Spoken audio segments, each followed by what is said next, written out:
Yarr, welcome aboard, mateys. This is Captain Blue here. How are you doing? I hope you're keeping well in this exciting new time that has came across. I'm going to be teaching you how to do interesting things as usual, and this time we're working on the island here, and I need to build a prop for it. Okay, so what I'm going to do is I'm going to use 3D Studio Max to build a bunker. So I've got 3ds Max loaded up, and I've got a little scrap of paper in front of me that I've drawn some kind of doodles on. This is going to be corrugated roofing on this bunker, and it's going to be made probably out of concrete, because concrete was quite popular at the time. You could bring across sacks of concrete, obviously pour them into forms, make the shapes. So we're going to start with a box, and I'm going to go in here, and actually before I start with a box I'm going to start with a fake person. So here's a biped. I'm going to bring him up in height to 180 units. There we go. And that's how we know how big he is. Okay, now I'm going to move my little dude over here, or dudette. Could be a female matey. And I'm going to get my box, and I'm going to drag it out. Now, I reckon 2.5 by 2.5 meters is probably going to be okay. So that's 250 units. And I'm going to give it a height of, I would say, about 2 meters. So these are just basically little storage sheds. So I'm going to fill in the numbers. So that's going to be 250, 250, and I said 200, didn't I? There we go, 200. Easy peasy. Okay, right click, convert to editable poly. And this is some really simple stuff, but it gives a really effective result, incidentally. So if you think to yourself, oh, there seems some very basic stuff that I'm learning today from wonderful Chris. Well, not everything has to be mad complicated, you know. Not everything. Right, now I'm going to move this to 0, 0, 0. Reason being that when I export it later on, I wanted to export to, what do you call it? I wanted to export to Quixel Mixer without causing any fuss, you know. Right then. What I want to do next is I'm going to extrude here, and you may be wondering why. There's a reason. I'll turn off grid, do an extrude. Okay, there we are. And now I'm going to grab here and here, and I'm going to do extrude inward. Actually, no, I'm not. I'm going to do an inset first. And my inset is going to be by 10. Let's see how that looks.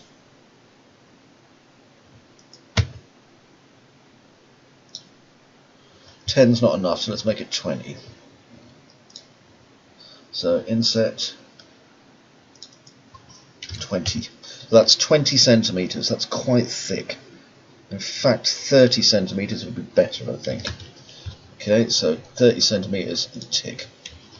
Okay, now you can possibly see the reason why I chose to do what I did, but if you can't, it's because now I can chop off the bottom half of this model once I've done and extrude it inwards. So I'm going to extrude this part and this part carefully inwards.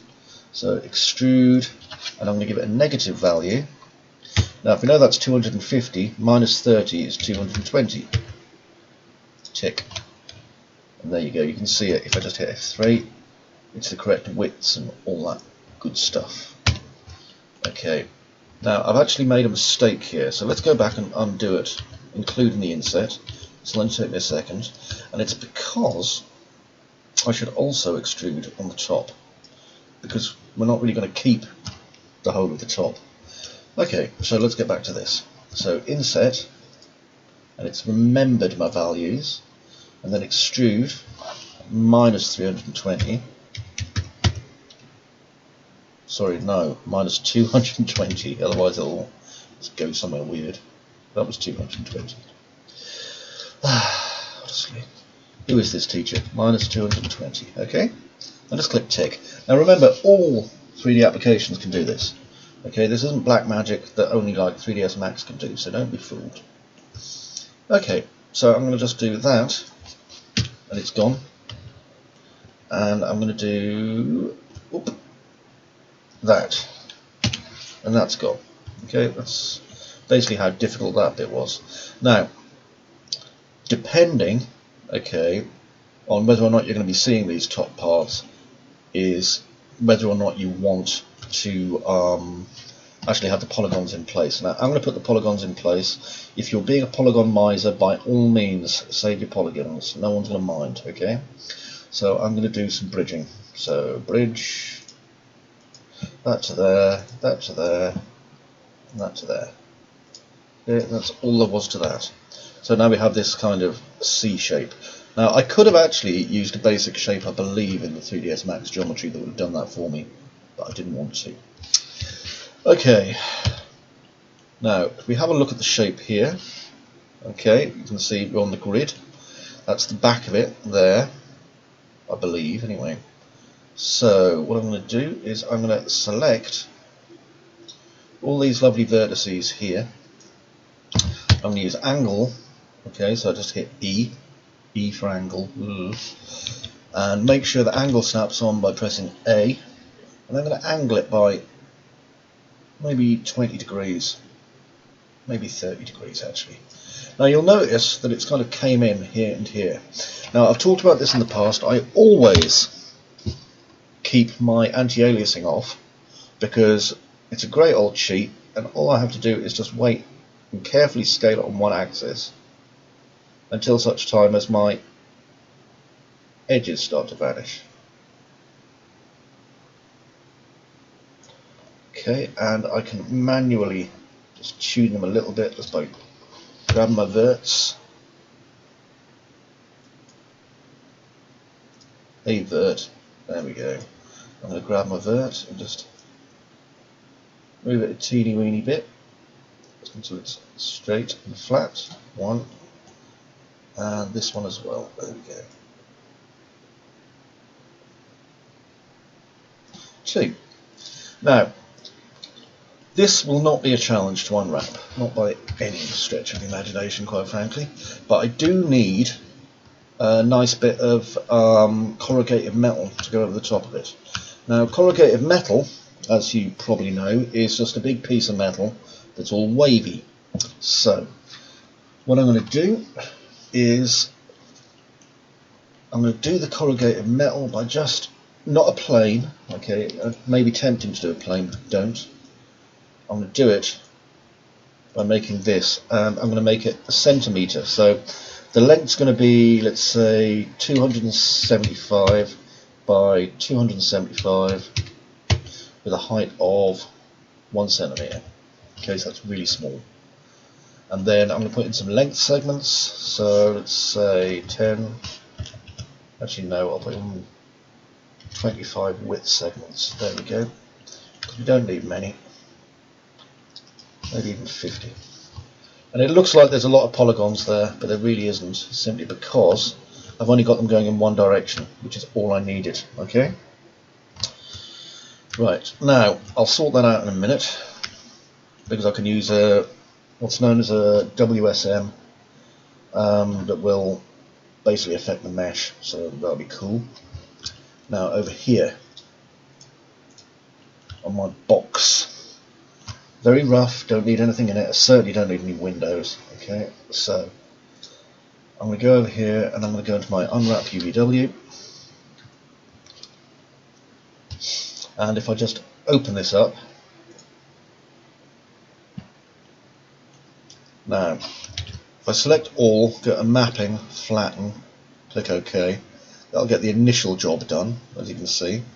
And it's important that we have some flow to our polygons, so I'm going to, well, to our maps rather. So what I'm going to do is I'm going to start assembling them, and so this one is going to come over here and I'm going to rotate it,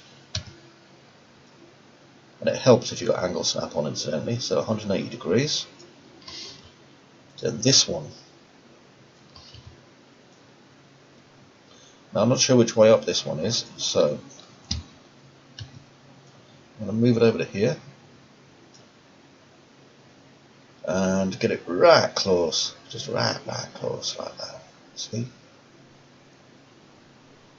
So they're literally next to each other.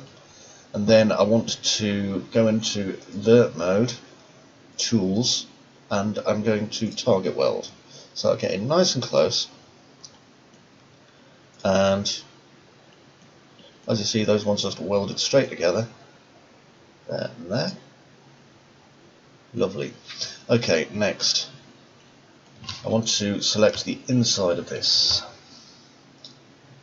So the inside is there. Okay.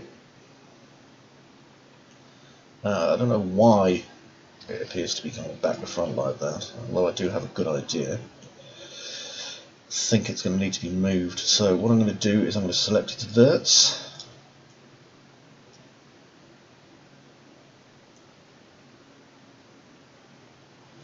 And yep, you see that one's going to connect to there, so it is backwards. Very backwards, in fact. So I'm going to fix that by just doing it manually. 1, 2. Okay, and just get the shape back. Now this wants to go to there by the looks of things, so let's undo it again.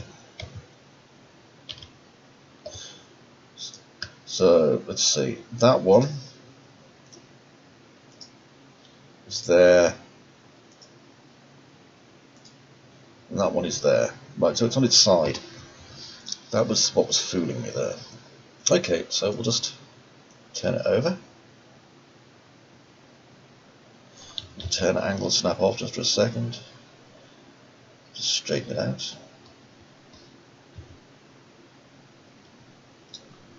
Can move it over to here. Okay, and I want to straighten up some of these. So Control T is target weld. There we go. And turn off target weld just by right clicking. It's also there, by the way.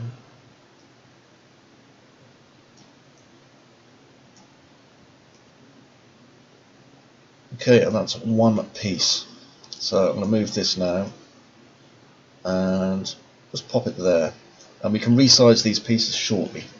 But these are the pieces that are going to be seen the most. The back hopefully won't be seen hardly at all.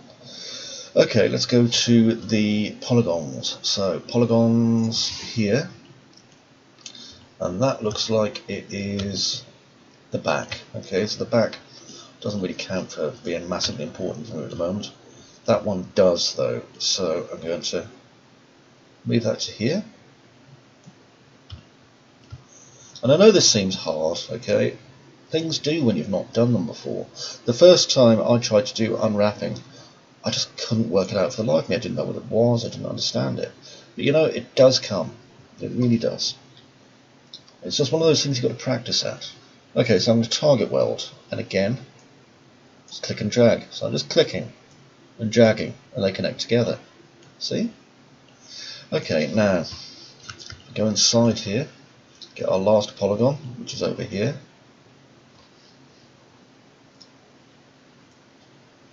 And let's see if these match up.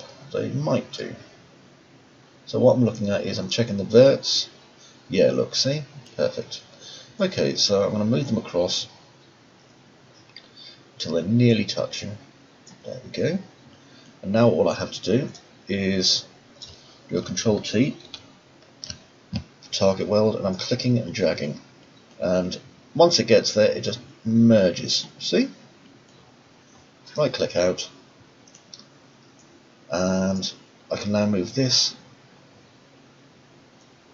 on top of that one. So that's cool. And I'm keeping them the same way up, you'll notice. That's kind of important to me. So if I keep them both the same way up, then the concrete's going to flow in the right direction and the patterns are going to go in the right direction. So if I was to use bricks, for example, which I might do yet, you know, the bricks would be aligned properly. And because they're both the same size, more or less, you know, that will help a great deal. Now, this bit here is, I think, the back, yes, and this bit here is the front. And the front fits there, so that's great. What about the back? Now, this needs to be flipped over, I think. And I need angle snap on, really, so there we go. And I'm going to select just an edge so I can see which way the top is. That's the top, look at that. So it's really badly sized at the minute. Okay, well, that's okay. move it back, and move this down.